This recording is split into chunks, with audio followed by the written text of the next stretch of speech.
welcome to Ireland's Homes, Interiors and Living magazine podcast. This is a series where we talk to industry insiders about their experiences, and we hope to inspire you to elevate your own personal spaces and property. I'm your host, Sara Austin. I'm an interior stylist here in Belfast. Today's episode we are welcoming Carly Anderson. Carly, welcome. Thank you for having me. So many of you may know Carly as our columnist here, talking about property every month in the magazine, but she is very definitely better known as the founder of her business, Flipping Belfast. Carly flips properties here in the city, buying them, doing them up and selling them on. Carly, it's so lovely to welcome you today. Thank you for having me. So first of all, Carly, can you tell us briefly, how did Flipping Belfast start?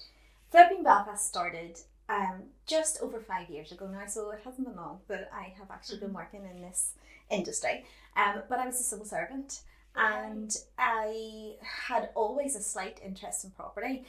But even the big houses that I looked at for myself that I could definitely not afford then, I always thought there's something I'd change about them. It didn't have this, it wasn't the perfect home.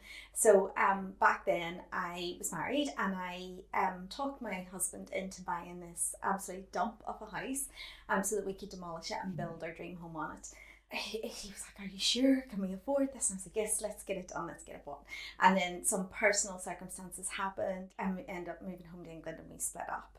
So I was left with this house, you know, what am I going to do with it? And I was at a really difficult stage of my life, and I thought, most people say just put it up for sale and sell it and move on. But I kind of didn't want to, because I thought, what have I got to lose? And this is on the street that I love, and this could be my dream. At that point it was like Kardashian style house, you know, with the pantry. I thought I could do this, but I kind of didn't have the money or the knowledge to do it. But I thought, yeah, why not? Let's have a go. I very quickly had to, you know, pay money to Tim to get his money back, his deposit back that was in it, and then set about finding out how I do this.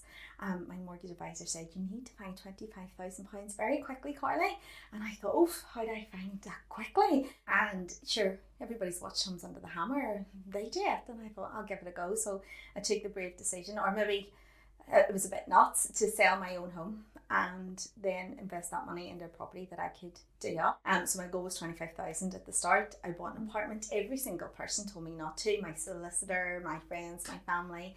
And I ended up, I don't recommend this at home, guys, but I ended up buying 2 apartments that were both run down and took 6 months while working full time and not being very well to renovate them. And I'd never done this before. I was like, 25,000. And when I was paying those tradesmen, I thought, if I break even, I'll be doing okay at this point.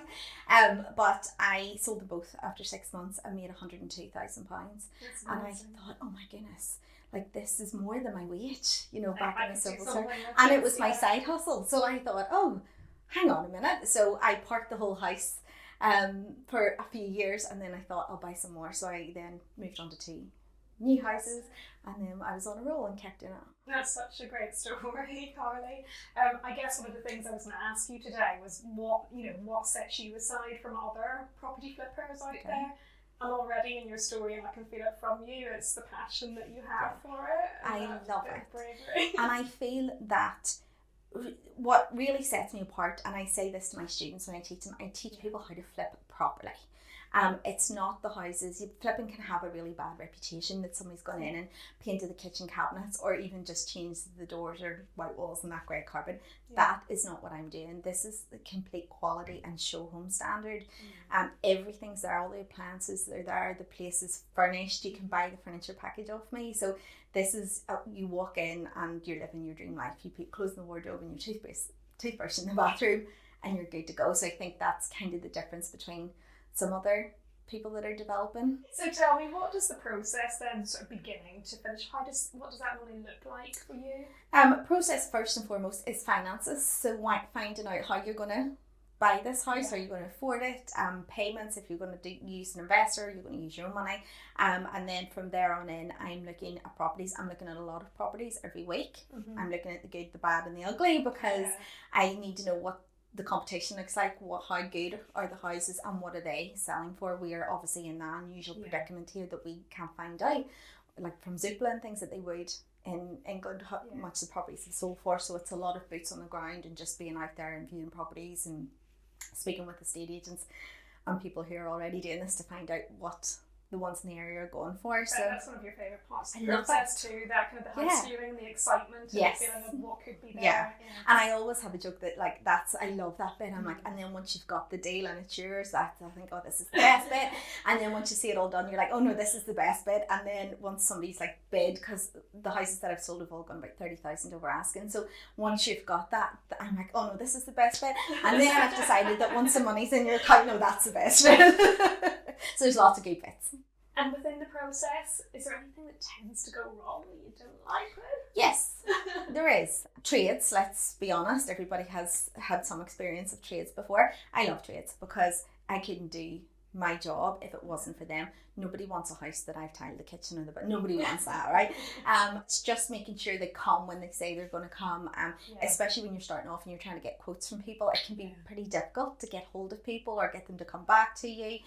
So that's kind of some issues. I've had some like guys that I've used a few times and they've been great, and then once it's just they've gone to get a tool and never come back and I don't really know what's happened. I hope they're okay if they're out there listening to this, but there's just things that you can, other people are involved in this. It's not just you, so you have to understand that things will go wrong and really be resilient with it and just go, heck, it's happened, how do we move on from that? And I think the other factor can be when the actual sale is happening, because again, you're dealing with people who you don't know. Are they okay to buy the house? Will they be able to get the mortgage? Knowing what their deposits are, when you're selling it. And I've had one fall through before because the couple split up. So it's beyond your control. And I guess because it is your thing, it is, most of it is in your control. Yes. And that's the beauty of working for yourself. And so then tell me, at what stage really does the staging kick in? And how important is that? Really important. I hate to see a house that somebody has done so much work, like they've done a re-plumb, new kitchens, bathrooms, flooring, and they haven't actually staged or dressed the interiors, because it feels to me that they're falling at the last hurdle, that you're so close. I'm probably now still about £15,000 difference from me staging it and not staging it. Just over 5 years ago, there were no stagers here in Northern Ireland. So it's really changed, hasn't it, in a very short space of time. So I was Googling it and I thought, what? And then I knew I wanted to look like that show home with the furniture in it.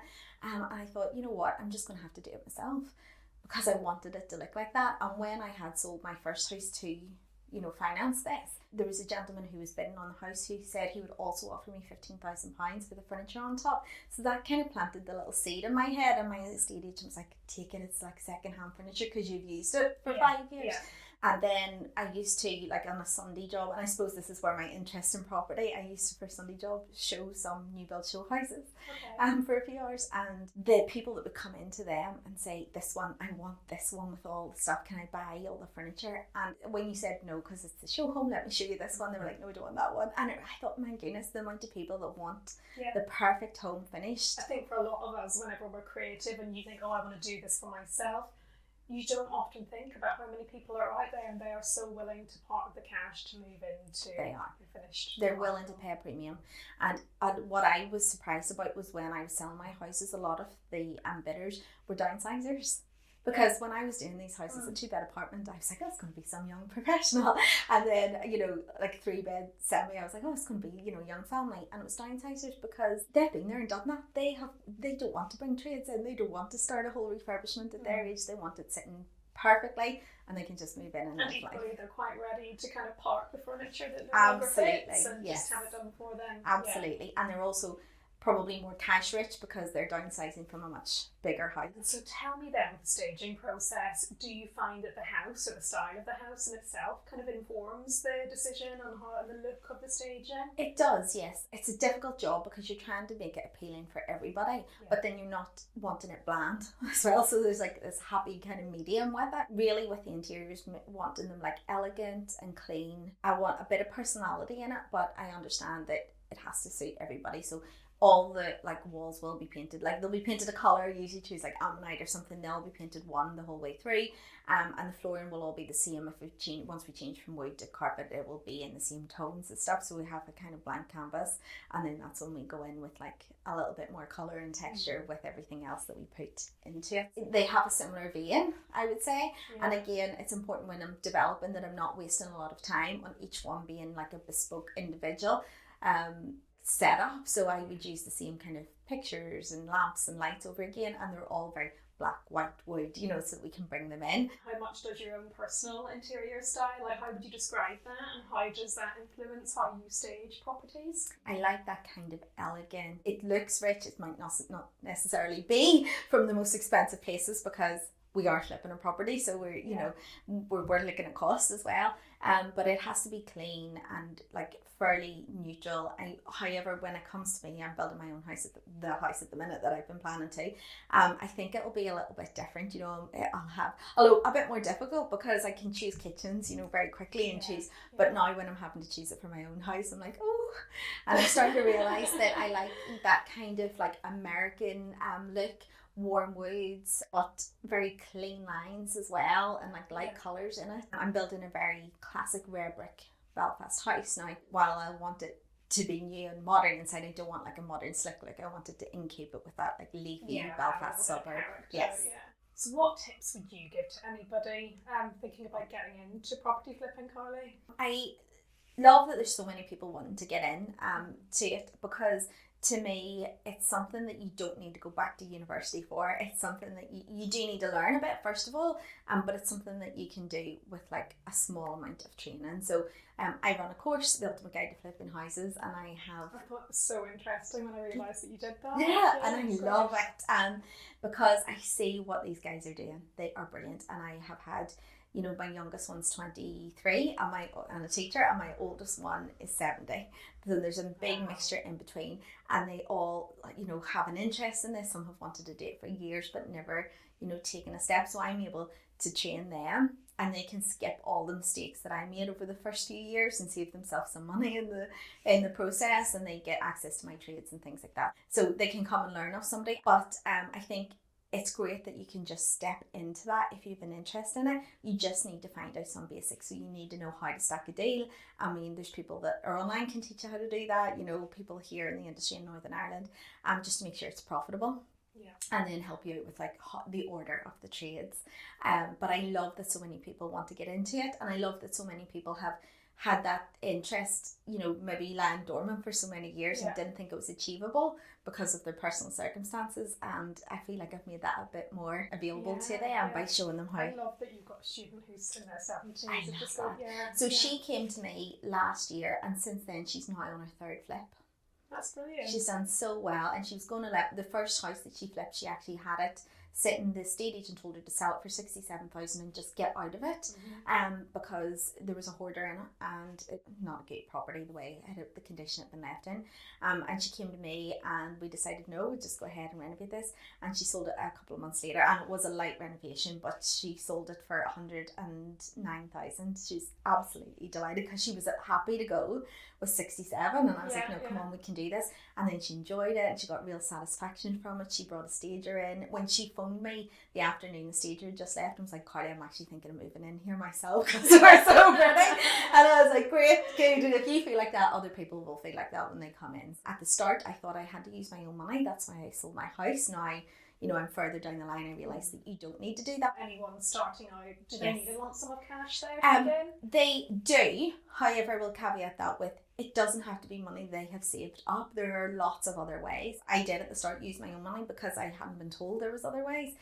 But lots of my colleagues and friends who've done this in the industry have never from day one used their own money. So there's different strategies and ways to do it. You can borrow it off an investor, and then they'll give you, you get them a return back. Sometimes if it's your first one, you just go 50-50. There's ways and means. Some people release equity from their house. You do need a pot to start, but that pot doesn't necessarily need to come from you and from saving up. There are other ways. There's different crowdfunding platforms and things that you can use. That sometimes stops people, and the time. But I have to say, all of my students who flipped last year all worked full time, and they did this at the side, and a lot of them at the start are like, I want to get out of my job and I want to just do this full time. And sometimes I find that once they've got to the end and they've made 50,000 say profit, they're like, oh, like work's not too bad now. They've been able to use their creativity more. They have a little bit more money in the bank, and they're like, oh, okay, maybe not yet, maybe I'll go in a few years. I have a lot of teachers. I had 2 guy teachers who flipped last year. They were finished just before around Halloween, and they made fantastic profits, like over 40 and over 50,000, and this was what they were doing in their school holidays as well. And these are Right, young yeah, guys the in their satisfaction 20s. that must bring you Yes. whenever you're doing Oh, I it love as a that. sideline, And when they're texting me telling me, oh, I've had an offer of this, and then the next day the offers, I'm like jumping up and down. It just gives me so much satisfaction, and I'm so proud of, because it is hard work. Like in the middle, they will say to me, I'm never doing this again. I go, okay, we'll see. They're already out looking for their second and third property. So it's a little bit addictive, isn't it is, yeah. It's very addictive. But it's great to see that they're doing so well. Yeah. And all of them that have come with me, I think the lowest profit is 28,000, which is phenomenal for people who are working full time to make on like their first flip, you know, all the way up to 75. So a couple came together to me and they made 75,000 from March last year until now. And it's life changing for them, and you can see other things, you know, and the reason why is some of them want to help their parents, some of them want to like be able to buy a house outright, some of them want to go and do other things, and it has changed all their lives in different ways. And I guess for you, they wouldn't necessarily have got there without that helping hand. Probably not. You know, yeah. Like it's that taking that leap of faith and somebody there to kind of go, you can do this, and this is how. And so what do you look for when you're looking for a house? What would you say? First of all, I'm looking for location. Yeah. Because it has to be somewhere people want to live. I don't want to be in the middle of nowhere. I want close to amenities, schools and coffee shops and park to walk the dog in, things like that. So I'm wanting a location which most people want to be in, because I want numbers through that door. I want a lot of people through and falling in love with it. My last house that went for sale over Friday, Saturday and Monday had 61 viewers through the door, plus partners, so we had like well over 100 people through the house over a weekend, and I want them all in to see, you know, the quality and love it and bid then for them. After location, I'm wanting to see what work needs done, and then we work backwards from that, from how much it's going to cost. I really like 2-bed apartments. I really like 3-bed semis, because most of the population, that's kind of what they're looking for. And I like a house that I can change the layout around to make it more social or more, you know, family friendly. My most recent flip that will go on the market this spring, I have changed it from a 3-bed to a 4-bed with a walk-in wardrobe, and it was just a really bad layout. I just needed that move round to create 4 double bedrooms, so it's added on to value, and it's also added on for me, who I actually have been living in this one, so the use of it, and then also for like the buyers, it's a much better option for them. I don't really I do never add on any extra square footage. Just because the time it takes, the planning, the process, moving like drains and manholes and roofing and things, it actually doesn't add up. So, you know, it might cost you 60,000 for like a, you know, kitchen extension, knock through, you know, that box thing that people like on the back of the houses. But at the end of the day, yes, you might put 60 onto the value of the house, but there's no profit in that. So I try to stay away from that, and I'm looking at a floor plan to see what's the best way. What can I do? How often those older houses do you have kind of ample square footage? It's just as you say, the configuration within that, and what makes it appealing to people these days. Absolutely. And solving a little problem. So one of the houses I really liked, the bathroom was downstairs, but it was a 3-bed semi, so I knew that families would have an issue, even if it was absolutely beautiful, with, you know, going downstairs in the evening to the bathroom, like when they were sleeping. So a couple of houses in the street that shape had put in an ensuite, and I thought it doesn't get around the problem of people having, like the kids having to come into the bedroom. So I decided, right, I'll try and put like a little like WC, they can brush your teeth at night, wash your face, have a wee in the middle of the night, and it worked out perfectly. So it gets around, we kept the bathroom downstairs, so but it got around the issue of, you know, what might put people off. So I'm wanting people to come in and there be no arguments about why they would take that house, you know, location wise. And I find that if I like it, if I would live here, that's my kind of once the numbers stack, would I live here?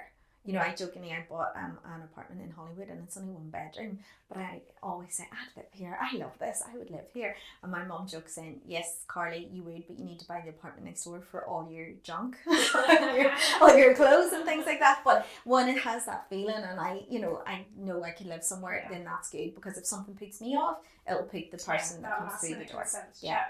And it's not necessarily like the insides, because I can fix, and I do change every single thing. There's not a bit of plaster in that wall or a light switch that is actually there that once existed before, so it's all brand new. So once I've got those factors nailed down, good to go. And Carly, so many of your flips are really inspirational. Can you tell us, where can people keep track of them? Where can they catch up on what you're getting up to? Yes, so on Instagram I'm Flipping Belfast, so they can find me there, and regular updates of what's happening. I'm very open and transparent about like the money, because I think that's really important, especially here in Northern Ireland. We kind of can be a bit funny about that, but I think it's important because some people have said to me in the past they didn't get into it because they thought, maybe it was all this work and I was making 10 or 15,000, and when they heard that one flip was making 75 and one was making more than that, they were like, oh my goodness, nobody told me this. And I think that's the thing, nobody tells us this at the start. So you can find me on Instagram at Flipping Belfast, or on my website at flippingbelfast.com. Perfect. Listen, thank you so much for coming in Thank today. you for It's been having me. really, really interesting to chat to you, and lots of inspiration there and ideas for anybody wanting to start property flipping. Thank you.